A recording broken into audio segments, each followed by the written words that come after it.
प्रामाणिक समाधान। नमोस्तु गुरुवर। अंधाधुन विकास के नाम पर हजारों जीवन असमय काल कबलित हो रहे हैं, तो विकास के पथ पर बेतहाशा दौड़ती जिंदगी आखिर कब तक विनाश की नींद सोती रहेगी और हम कब तक इसका खामियाजा भुगतते रहेंगे? देखिए, औद्योगिक विकास के साथ ये उसका नकारात्मक पहलू है। विकास को सर्वथा गलत कहना तो ठीक नहीं है, लेकिन विकास के इस तरह के दुष्परिणाम पूरी मानव जाति के लिए बहुत चिंतनीय है। इसमें मानवीय चूक भी हो सकती है और लापरवाही भी। सभी को ऐसी नीति बनानी चाहिए और उस नीति के तहत ही सारा कार्य करना चाहिए, ताकि इस तरह के घटनाओं की पुनरावृत्ति न हो सके और लोग मानवता की रक्षा कर सकें। नमोस्तु गुरुवर। भगवान के प्रति सच्ची श्रद्धा, विश्वास और भक्ति से क्या हम हमारी किस्मत का लिखा बदल सकते हैं और वह सब कुछ कर सकते हैं जो कभी हमारे लिए असंभव था? देखिए, भगवान की श्रद्धा भक्ति से हम अपने किस्मत को कितना बदल सकते हैं, ये बात तो मैं अवधान पूर्वक नहीं कह सकता, लेकिन भगवान की श्रद्धा और भक्ति के बल पर जीने वाले अपने किस्मत को पूरे आनंद के साथ जी सकते हैं, इसमें कोई संशय नहीं। मेरे किस्मत में जो भी है मुझे सहज भाव से स्वीकार करना है। भगवान की श्रद्धा भक्ति और सेवा का पहला लक्ष्य तो यह है। दूसरी बात, जब मनुष्य अपने शुभ संकल्पों से जुड़ता है तो उसके नए भाग्य का सृजन होना शुरू हो जाता है। बहुत कुछ स्थितियां ऐसी होती हैं जिसमें हम अपने जीवन में बदलाव घटित कर सकते हैं, तो ये निमित्त है और इस निमित्त के बल पर हम अपने अंदर रूपांतरण घटित कर सकते हैं। नमोस्तु गुरुवर। आज जब बढ़ते उपभोक्तावाद के परिणाम स्वरूप सभ्यता एवं संस्कृति की कोमल भावनाएं जीविकोपार्जन के क्रूर तथ्य के आगे मौन हो गई है, तो क्या ये समय व्यापक उपभोक्तावाद से उभरने का है? निश्चित है। आपने जो बातें कही है वो उपभोक्तावाद का दुष्परिणाम है। इस उपभोक्तावाद के दुष्परिणाम को अगर एक पंक्ति में कहें तो हम ये कह सकते हैं कि व्यक्तिनिष्ठ प्रेम वस्तुनिष्ठ होकर रह गया है। अब हमारे प्रेम और आत्मीयता का स्थान आवश्यकता और उपयोगिता ने ले लिया। इसलिए हमारे जीवन में शुष्कता और निरस्ता सी आ रही है और लोगों के मन में व्यग्रता और बेचैनी बढ़ रही है। इस उपभोक्तावाद का अंत अध्यात्मवाद के विकास से ही हो सकता है। जब तक हम अध्यात्मवाद को आत्मसात नहीं कर लेते, उपभोक्तावाद से अपने आप को मुक्त नहीं बनाया जा सकता। इसलिए उपभोक्तावाद से मुक्त होने के लिए हमें अध्यात्मवाद की ओर रुझान रखना। नमोस्तु गुरुवर।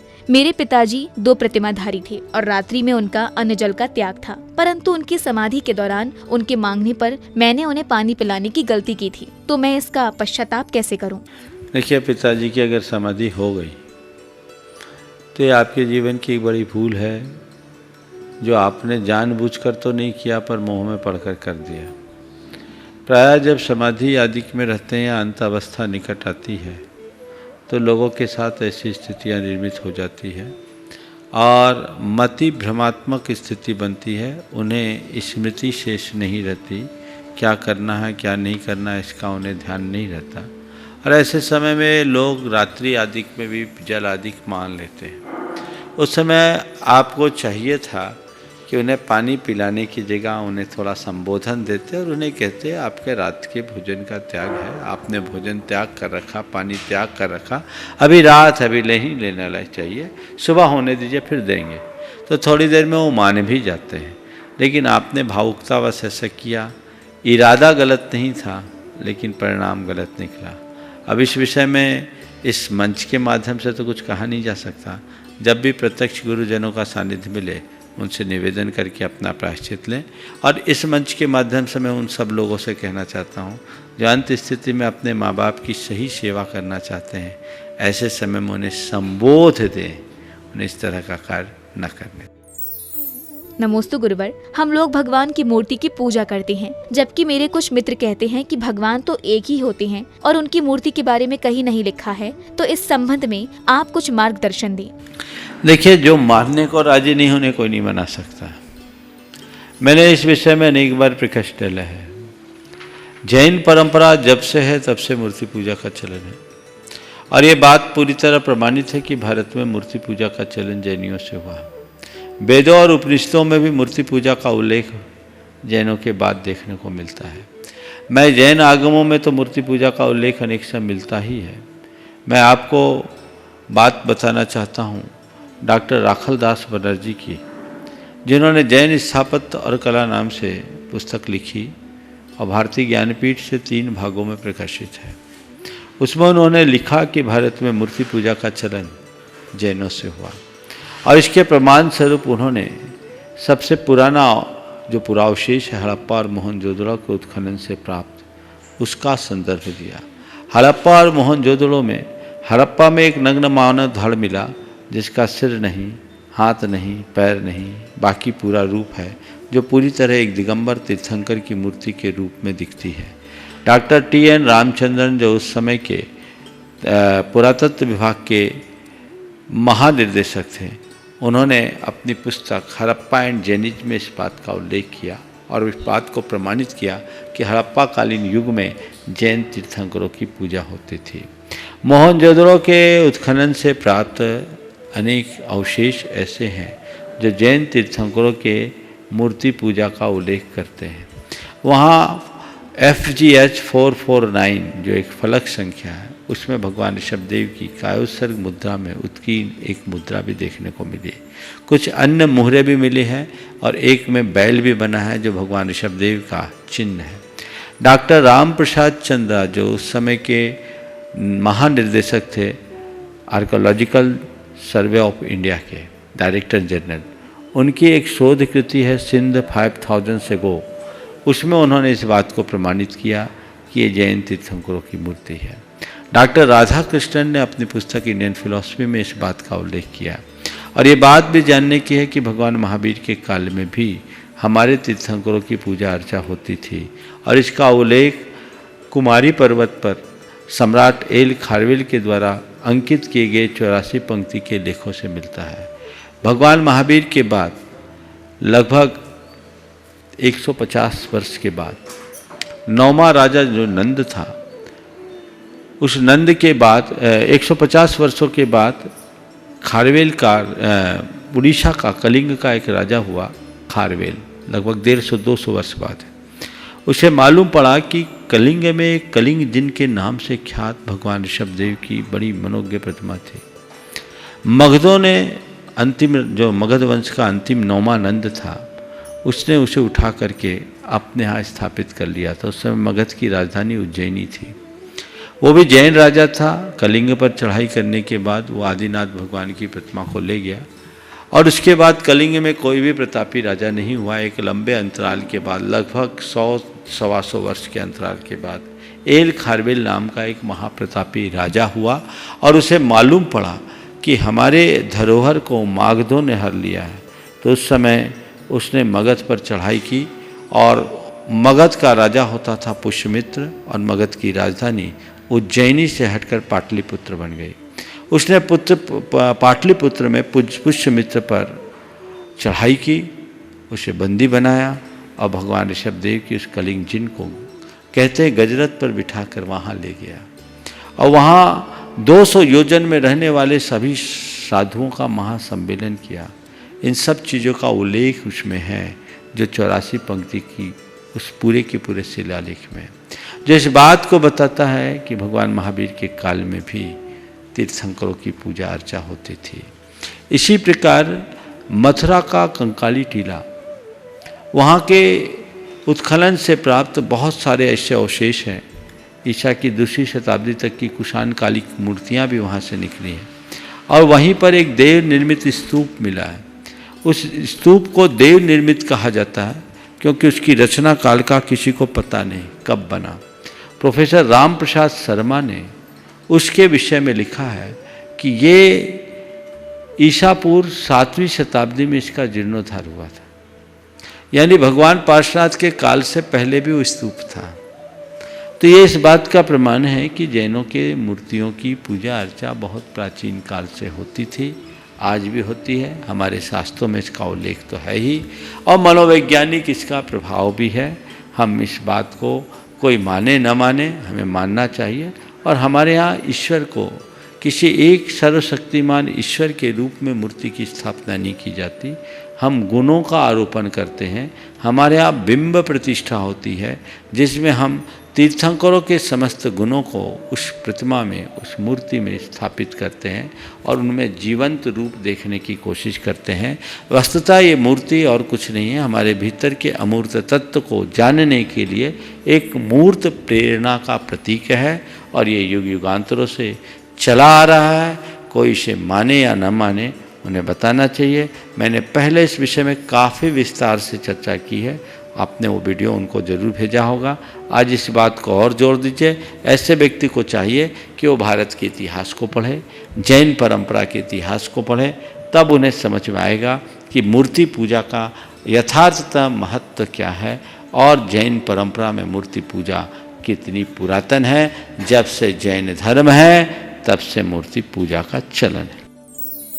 नमोस्तु गुरुवर, विकिपीडिया के अनुसार चीन के 95% लोग मांसाहारी हैं। यदि हम चीन के उत्पाद खरीदते हैं तो क्या हमें मांसाहार के पाप की अनुमोदना करने का बंध होता है? देखिए, सूक्ष्मता से इसका विचार तो करना ही चाहिए। मैं तो आज यही कहूँगा, अनेक बार कहा, वर्तमान दौर में लोगों को स्वदेशी को बढ़ावा देना चाहिए और हमें स्वनिर्भरता बढ़ानी चाहिए, स्वावलंबन को बढ़ाना चाहिए, आत्मनिर्भरता बढ़ाना चाहिए। तभी हम इस तरह की त्रासदी से अपने आप को मुक्त कर पाएंगे, अपने आप को इस संकट से बचा पाएंगे, और कोई दूसरा रास्ता नहीं है। इसलिए इसमें ये कड़ी जुड़ती है, हमें तो देखना ही चाहिए। और चीन केवल मांस भक्षण के कारण नहीं, हमारे देश के और पूरे मानवता के लिए आज संकट बना हुआ है। हमें ऐसे देशों को किसी भी तरीके से पोषण देना कतई उचित नहीं है। इसलिए क्यों ना लोग एक संकल्प लें कि हम भारतीय हैं तो केवल भारतीयता को बढ़ावा देंगे, भारतीय उत्पादों को महत्व देंगे, तभी भारत फिर से खड़ा हो सकेगा और गिरती हुई अर्थव्यवस्था से हम अपने आप को संभाल पाएंगे। नमोस्तु गुरुवर, अपने गुणों और योग्यताओं को किस प्रकार से गढ़ें कि विश्व को वर्तमान संकट से उभरने का कोई सम्यक संदेश दे सकें? अपने गुणों और योग्यताओं को किस तरीके से गढ़ें कि इस विश्व को हम वैश्विक आपदा की घड़ी में कोई अच्छा संदेश दें। सबसे पहली ज़रूरत है अपनी सांस्कृतिक निष्ठा को जगाने की। उन लोगों को याद करें जिन्होंने विपत्ति के काल में घास की रोटी खाई, लेकिन देश और मातृभूमि की ओर लजाने नहीं दिया। ये हमारी संस्कृति है। इस विपत्ति की घड़ी में अगर लोग ये संकल्प ले ले कि हम एक वक्त भोजन करके रह लेंगे, या हम रूखी रोटी खाकर रह लेंगे, या भूखे सो जाएंगे, पर ऐसा कोई काम नहीं करेंगे जिससे हमारे देश को किसी प्रकार का नुकसान होता हो, तो मैं समझता हूँ ये पूरे विश्व के लिए बहुत बड़ा संदेश होगा। इस समय देश के प्रति निष्ठा की जरूरत है, सांस्कृतिक निष्ठा जगाने की ज़रूरत है, और हर व्यक्ति के अंदर राष्ट्रीय चरित्र विकसित करने की ज़रूरत है। हम अपने आप को राष्ट्र के प्रति समर्पित करें, ऐसा कोई कर्म ना करें जो किसी भी तरीके से राष्ट्र को नुकसान पहुंचाता हो। तो अगर हम ऐसे समय में अपने देश को मजबूत बनाने के उपक्रम में अपने आप को सम्मिलित करेंगे तो तय मान करके चलिएगा, ये हमारे देश को इस संकट से उबरने में ताकत देगा। पर मैं देख रहा हूँ अभी भी लोग लापरवाही कर रहे हैं। लॉकडाउन होने के बाद भी लोग उसके नियमों का उल्लंघन कर रहे हैं और व्यर्थ की चीज़ों में अपना समय और शक्ति को बर्बाद कर रहे हैं। जो लोग इस संकट से बचाने के लिए 24 घंटे अपने आप को खपाए हुए हैं, लोग उन पर भी आज भी उन पर आक्रमण कर रहे हैं, उन्हें परेशान कर रहे हैं। तो कुल मिला के ये सारी स्थितियाँ ऐसी है जो बहुत गंभीर और चिंतनीय है। ऐसे समय में स्वावलंबन और आत्मानुशासन का पाठ हमारे जीवन के गौरव को बढ़ाने का एक सबल निमित्त बन सकता है। वो अगर हम अपने अंतर जगाएंगे तो ये सब कुछ सहज रूप से पा पाएंगे। नमोस्तु गुरुवर, एक गुरु भक्त श्रावक अपने गुरु के संयोग और वियोग में कैसे समता रख सकता है, और यदि कोई रख सकता है तो क्या वह संवेदनहीन नहीं माना जाएगा? सच्चा गुरु भक्त कभी गुरु का वियोग अनुभव ही नहीं करने देता। मैं परम गुरु भक्त हूँ और हमेशा अपने आप को अपने गुरु से जुड़ा हुआ पाता हूँ। जब अंदर झांकता हूँ मेरे भीतर मेरे गुरु के दर्शन मुझे हो जाते हैं। न मैं केवल उनसे दर्शन करता हूँ अपितु प्रेरणा भी पाता हूँ। तो हमें यही सोचना चाहिए और उसी अनुरूप भक्ति को बना करके रखना चाहिए। बहुत सारी चीज़ें होती हैं जो व्यवस्थाओं से जुड़ी हुई होती है और हमें भावना के बहाव में नहीं बहना चाहिए। अब जहाँ तक गुरुओं का हमेशा निकट से सानिध्य पाने का सवाल है तो भगवान ने आज्ञा दी है कि भक्तों को ज़्यादा निकट रखना मत, क्योंकि भक्त अगर तुम्हारे ज़्यादा निकट आ जाएंगे तो तुम्हें विभक्त कर देंगे। इसलिए भक्तों से ज़्यादा निकटता मत रखना, दूर रहना। और जब भक्त ज़्यादा निकट आने लगे तो उठ के निकल जाना, आगे बढ़ना, उसको पीछे भागने देना, उसको कभी तृप्त मत करना, उसकी प्यास को जगाए रखना। उसकी प्यास जब तक जगी रहेगी उसका प्रयास जारी रहेगा। और सच्चा भक्त वही है जो गुरु के आदर्शों को आत्मसात करके चलता है, उसी अनुरूप अपने जीवन के क्रम को आगे बढ़ता है। तो हमें वही समझना चाहिए। मैं आपका आशय समझ रहा हूँ, संकेत भी समझ रहा हूँ, लेकिन पहले से कुछ संकेत देना उचित नहीं लग रहा है, इसलिए आगे कुछ नहीं कह रहा हूँ। सूत्र तो आप सब जानते हैं, भाष्य समय पर रचा जाएगा। नमोस्तु गुरुवर, गर्भवती महिलाएं किस तरह का भावना योग कर सकती हैं? भावना योग की प्रारंभिक प्रक्रिया को पूर्ण करने के उपरांत कुछ विशेष कमांड जो हर स्त्री को देना चाहिए उस अवधि में जब वह गर्भवती हो। वो कहे, अपने मन में एक कमांड दे, मैं पुत्रवती हूँ, मैं पुत्रवती हूँ, मैं माँ बन रही हूँ, मेरी अच्छी संतान है, मेरी अच्छी संतान है, मैं पराक्रमी हूँ। इस तरह की बातों को दोहराए। मैं स्वस्थ हूँ, मेरे आने वाली संतान स्वस्थ है, वह प्रतापी है, वह पराक्रमी है।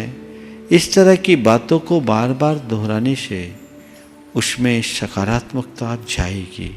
इसी तरह अध्यात्म की लोरियां भी उस समय अपनी आत्मा के संगीत के रूप में गाया जा सकता है। मैं शुद्ध आत्मा हूँ, मेरे भीतर एक शुद्ध आत्मा आई है, एक पवित्र आत्मा है। मैं पवित्र आत्मा को जन्म देकर इस धरती का उद्धार करने वाली हूँ। मेरी भावी संतान लोकोद्धारक बनने वाली है, वह परम प्रतापी होने वाली है। इस तरह की भावनाओं को बार बार दोहराने से आपके अंदर सकारात्मकता तो बढ़ेगी ही, आने वाली संतान में भी बढ़ेगी। बहुत जल्दी मैं इसके प्रारूप को आप लोगों को दूँ। नमोस्तु गुरुवर, जबकि ये माना जाता है कि भगवान की वेदी की ओर पीठ नहीं करनी चाहिए, तो क्या वेदी के सम्मुख गोल गोल घूमकर आरती या भक्ति करना उचित है? देखिए, भगवान के समक्ष भक्ति करते समय नृत्य करने का निषेध नहीं है, लेकिन नृत्य हाव भाव के साथ होना चाहिए। कमर मटकाने का नाम नृत्य नहीं है। नृत्य हमारे भक्ति की अभिव्यक्ति का एक माध्यम है। जब हम कोई भक्त भगवान के समक्ष नृत्य करता है तो उसके रोम रोम से भक्ति झलकती है। और हमें चाहिए कि इस तरीके से भक्ति करे कि पीठ भगवान के ऊपर पड़े ही नहीं। जो शास्त्रीय परंपरा के अनुरूप नृत्य है, यदि उस तरह का नृत्य होता है तो कभी ऐसी स्थितियां नहीं बनती। पर आज तो भक्ति के नाम पर कमर मटकाना भी सब कुछ समझते हैं। उसमें असाधना भी हो जाती है, भावना एक तरफ हो जाती है और कई बार हिंसा भी हो जाती है। नीचे जीव जंतु भी कुछ ले जाते हैं। इसलिए भक्ति करिए, विवेक के साथ कीजिए, हाव भाव के साथ कीजिए। केवल उछल कूद करने का नाम भक्ति नहीं है। भक्ति भाव विशुद्धि युक्त अनुराग को कहते हैं। तो हमारी भाव विशुद्धि दिखनी चाहिए, उससे अनुराग प्रकट होना चाहिए, तभी वो वास्तविक फलदायी होगा।